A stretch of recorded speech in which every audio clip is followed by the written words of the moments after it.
Hello and welcome to Stammerun with me, John, a husband and father who at 37 discovered he could run, and he's a self-confessed fitness fanatic for over 30 years. We're going to be looking at a piece of essential kit that I always use every single day and have done for the last year, and we're talking about this Garmin Fenix 7. So let's get to it. So my history with smartwatches and sport watches: I have had an Android watch, a tick watch, before, a couple of years ago. Then I upgraded to a Garmin Forerunner 245, the music player, and absolutely loved that watch. So last year I decided to upgrade to the Fenix 7, and I've had it for a year. So I'm not having a Fenix 6, I don't have any comparison, but I can tell you the features between a Fenix 6 and the number 7. So what's been improved first of all? Well, so the button interface is still the same. There are still 5.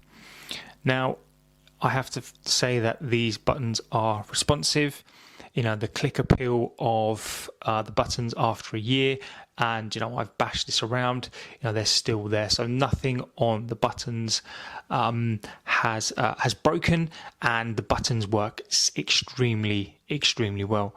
Now there is a new touch screen. So on the 7 as opposed to the 6, there is now a touch screen. Now this touch screen is something called memory in pixel as opposed to an AMOLED screen. So the memory in pixel screen is absolutely fine, I think, for the majority of people. AMOLED, yes, of course, is really bright, but it's also really consumes a lot more power on the battery. So I think it's a very smart move to not do an AMOLED screen on the watch. I mean, the watch itself is big enough as it is, so I think in terms of the brightness of the screen in most lights, it absolutely works perfectly fine. There are some scenarios where really bright light where it can be difficult to see, but those scenarios, especially here with the rain and the dark days, you know, it's not really an issue as such. So the battery life of the Fenix 7 is, in my opinion, quite impressive for what it does. I have done an ultra marathon, and you know, I took it on that. You know, there was a lot of rain and mud and that kind of stuff, and it was absolutely fine. You know, I had the music playing from the watch, also had a GPX map file for the watch as well. You know, it wasn't like I used it sparingly, and you know, with intensive use, I got a good 8 to 9 hours out of the watch, you know, which, okay, the ultramarathon took about 12 hours, so you know, I was a couple of hours in. However, you know, that was intensive use of the watch. So standardize every day. You know, if it's not something that I use every day, you know, I more than happily won't have to charge it, you know, for at least a week, because you know, this is a watch that I use all of the time. I use it for songs while I'm around the house, or I go out for a run a couple of times a week. So if I didn't, and I just had it kind of as a watch and left it on an idle, I think this would go for a couple of weeks easily. So the battery life on this watch, whilst it may not be the best in class, it's still a really good option for a battery. So some of the options now on the 7, you have a torch option on here, which is quite bright and quite handy when it's night.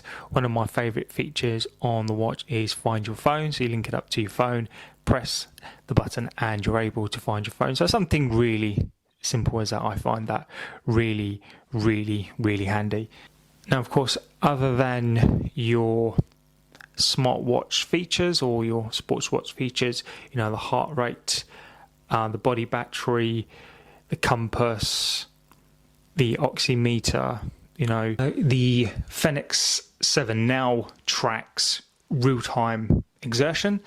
It has a stamina tool which allows you to monitor your exertion levels on your training runs, your rides, your races, and gives you a live estimate of how much energy you are exerting, and it gives you a good option to push back or continue forward. There's also a new visual race predictor, which takes into account your history and overall fitness and provides finishing times. Now, I've had this for over a year. How accurate is all that stuff? Now, the race predictor stuff I think is useful. It's not always super accurate, just in terms of, for example, I train lots of different ways. I don't necessarily do what the watch will tell me to do. As an indicator, it's very good. For accuracy, it's not bad in terms of to calculate your race times. So it's not bad. It's not flawless, but it does a good job in terms of your live exertion. Again, it's a good tool for that. So it depends on if you live your life by the watch or not. But again, it's not perfect. I think over time, it is good to give you an indicator, and it actually does help. I think having that indicator does help. But again, I think the technology in that could do with being refined a bit, but it's such a subjective thing that I think is really hard to track as accurately as people would like. However, it's still a really good tool just to have on the watch. And of course, it's packed with all the features that you'd expect a high-end pricey smartwatch to have. It does have your contactless NFC payment on there. You do have your heart rate, tracks your stress. It's designed to be worn all day and all night. I particularly like the Garmin Connect app, which can track your sleep score. So not only do you have the data on the watch, but you connect it up to the Garmin Connect app, which I think is fantastic, and you have loads and loads of more information. So if you're a geek the same as me and like all that information on the app, it's all there. So there's so many things to look at in the Connect app that I think the Garmin app paired with the watch they're both fantastic tools. So one of the reasons why I bought the watch have come in from a 245, where you can stream the songs from the watch to your headphones. I thought that was fantastic, and I absolutely love that. So I went for this watch on the basis of that, and again, it doesn't disappoint. So there are many options to stream. You use the Garmin Connect and you can stream it onto the watch. So you upload it from the Garmin Connect and you upload your songs onto the phone. I don't know how many songs you can store on the phone. I mean, I've got 200 or 300 on here, and that's absolutely enough. Connectivity to headphones, I've never had an issue. Connects to every pair of headphones that I've ever had. And then whilst you're out on a run, we're trying to connect maybe on the go, but again, this watch has no issues in connecting to your headphones. The sound that comes out of the headphones, or the connection, the quality of that connection is fantastic. So for me, an essential feature to me is music, and this watch comes up in spades and is absolutely fantastic for that. So if you're looking for a watch where you don't have to take out another like MP3 player or a phone, and you just want some headphones and a watch, this is absolutely perfect for that. And I guess the watch for me, another aspect of the watch I think is really important for me, is how hard wearing is the watch. And as I say, I've had this now for a year.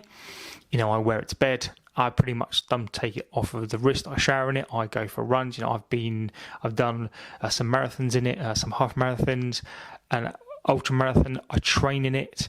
I have kids, so it gets bashed, it gets hit. Inevitably we're out on days. Packing the car, anything you throw at this watch and it absolutely handles. This watch has been bashed, and I have to say the watch is fantastic. There is not a lot of scrapes in it. The watch face itself is pristine. It's absolutely great. The buttons on there are the same as the day that I took it out of the box. So this is definitely a watch that can handle life, and it's not too big. I don't necessarily like a really thin watch. I don't like a watch that's too big. And for me, this is an absolute perfect size watch. So, you know, again, you don't need to be scared of hitting the watch or smashing up the watch unless you really, really hit the watch. I've fallen over in the mud, and again, it cleans up really, really quickly. So in terms of an everyday watch as well, you know, this is something that can be used every day. I like it as an alternative to a smart watch. You know, this does have some of the features of a smart watch, so you do still feel like you have a smart watch, but I know I've got an amazing piece of kit. It does everything and more I need on the wrist. Now, price wise, this will, I think it come out at about £480 to £500 for the watch. Now, with current deals, I've seen this watch for about £380. So if you're looking, you know, at a Fenix 8, or you're looking at a different watch, you know, I think for £380, I think even now, even though it's 2022, you know, this watch still gets updates, which I get updates all of the time. You know, the terms of the satellites, you know, it's got access to all the main ones as well.